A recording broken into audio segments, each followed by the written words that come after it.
Yes, గతంలో అడిగిన ప్రశ్నలు 2011 ఏఎస్ఓ అదేవిధంగా జేఎల్ డిఎల్ వంటి ఎగ్జామ్లలో అడిగినటువంటి ప్రశ్నలు ఇంపార్టెంట్ క్వశ్చన్స్ తప్పకుండా ఉపయోగపడతాయి.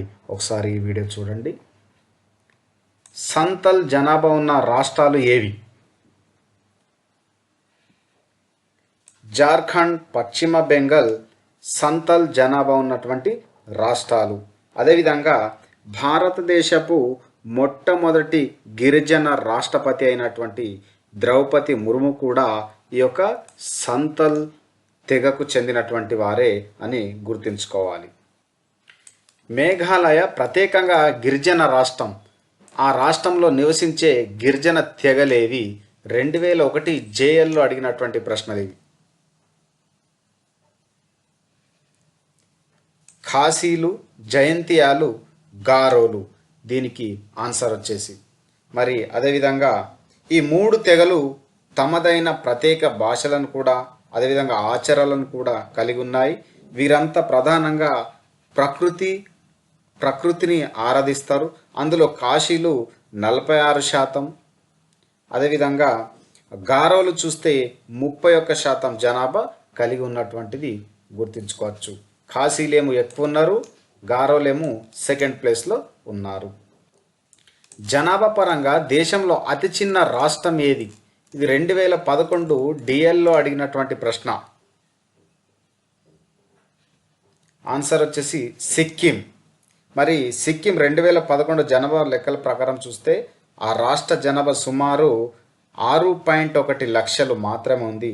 అదేవిధంగా ఇంకోటి గుర్తుంచుకోవాలి, మనం విస్తీర్ణ పరంగా చూస్తే దేశంలో అతి చిన్న రాష్ట్రం చూస్తే గోవా అని గుర్తుంచుకోవాలి. ఏది? గోవా. ఇండియాలో అత్యధిక అక్షరాస్యత ఉన్న జిల్లా ఏది? 2011 డిఎల్లో అడిగినటువంటి ప్రశ్న. షేర్చిప్. మరి ఇది ఎక్కడుంది అని అంటే ఇండియాలో అత్యధిక అక్షరాస్యత ఉన్న జిల్లా మిజోరం రాష్ట్రంలోని షేర్చిప్ అని అంటారు. 2011 జనాభా లెక్క ప్రకారం ఈ జిల్లాలో అక్షరాస్యత రేటు 98.76. ఎంత? 98.76గా ఉంది. దేశంలోనే అత్యుత్తమ అక్షరాస్యత సాధించిన జిల్లాలో ఇదొకటి గుర్తింపు పొందింది. తోడా అనే తెగలు ఏ రాష్ట్రంలో నివసిస్తున్నాయి? 2002 ఏడబ్ల్యూఎస్లో అడిగినటువంటి ప్రశ్న ఇది. తమిళనాడులో నివసిస్తున్నారు. మరి వీరికి సంబంధించినటువంటి ఇన్ఫర్మేషన్ చూస్తే ఈ తోడ తెగలు తమిళనాడు రాష్ట్రంలో నివసిస్తున్నాయి. అదేవిధంగా వీరు ప్రత్యేకంగా నీలగిరి కొండలు, ఊటీ ప్రాంతం ఉంటుంది కదా, అక్కడ పీఠభూమి, నీలగిరి పీఠభూమి ప్రాంతంలో వీరు స్థిరపడ్డట్టు ఆధారాలు ఉన్నాయి, చూడవచ్చు మనం. భారతదేశంలోని గిరిజనుల్లో సంఖ్యాపరంగా ఎక్కువగా ఉన్నవారు 2011 గ్రూప్ 2లో అడిగినటువంటి ప్రశ్న ఇది. ఎవరు? బిల్లులు. ఎవరు? బిల్లులు. 2011 జనాభా లెక్క ప్రకారం వీరు జనాభా దాదాపు 1.7 కోట్లకు పైగా ఉంది. వీరు ప్రధానంగా ఎక్కడుంటారు? రాజస్థాన్ రాష్ట్రం, అదేవిధంగా మధ్యప్రదేశ్, గుజరాత్, మహారాష్ట్ర. రాజస్థాన్, గుజరాత్, మధ్యప్రదేశ్, అదేవిధంగా మహారాష్ట్రలో మరియు త్రిపుర రాష్ట్రాల్లో వీరు నివసిస్తారు. ఎవరు అని అంటే బిల్లులు. చాలా ఇంపార్టెంట్ క్వశ్చన్స్ ఇవన్నీ కూడా గుర్తుంచుకోవాలి. అదేవిధంగా కొన్ని మాదిరి ప్రశ్నలు కూడా చూద్దాం. మీనా జాతికి చెందిన తెగల వారు ఏ రాష్ట్రంలో అధికంగా నివసిస్తున్నారు? రాజస్థాన్లో ఎక్కువగా నివసిస్తున్నారు. ఎక్కడ? రాజస్థాన్లో.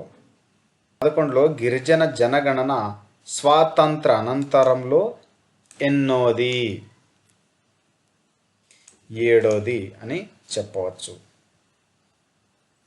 క్రింది వాటిలో అధిక జనాభా ఉన్న రాష్ట్రాల అవరోహణ క్రమాన్ని గుర్తించండి.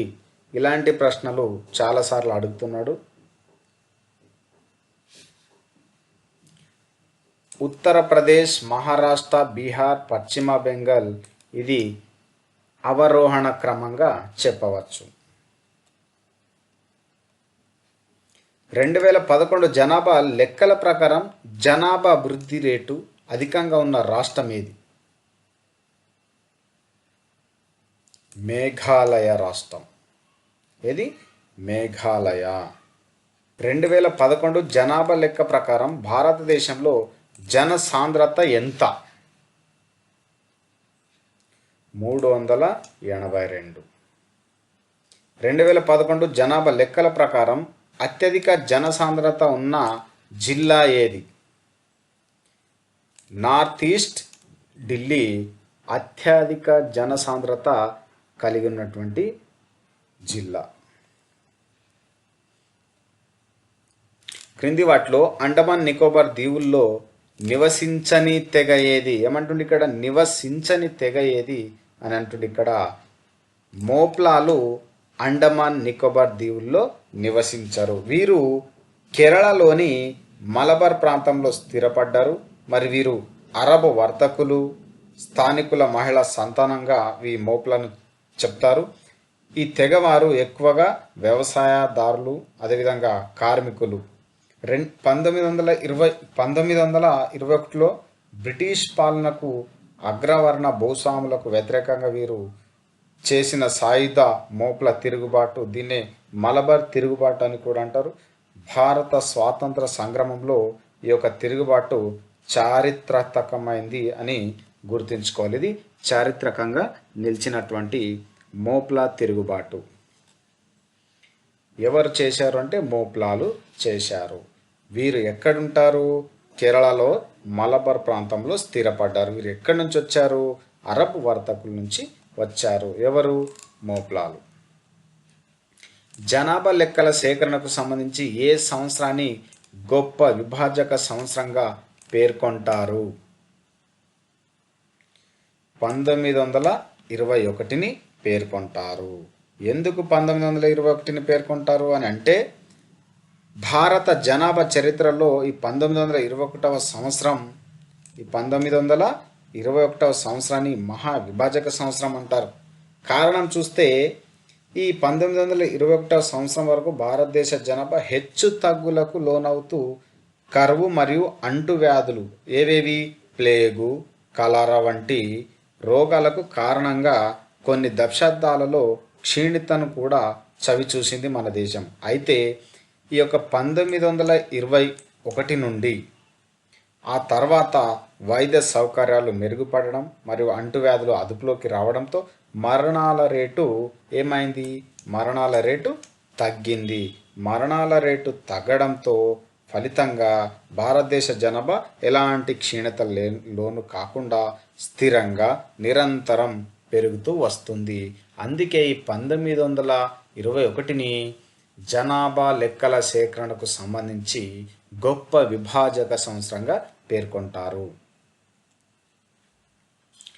మానవ జనాభా గుణమధ్యమం జియోమెట్రిక్ రేటులో పెరుగుతుండగా వనరులు మాత్రం అంక మధ్యమం అంటే ఆర్థమెటిక్ రేటులో పెరుగుతున్నాయని తెలిపిన శాస్త్రవేత్త ఎవరు?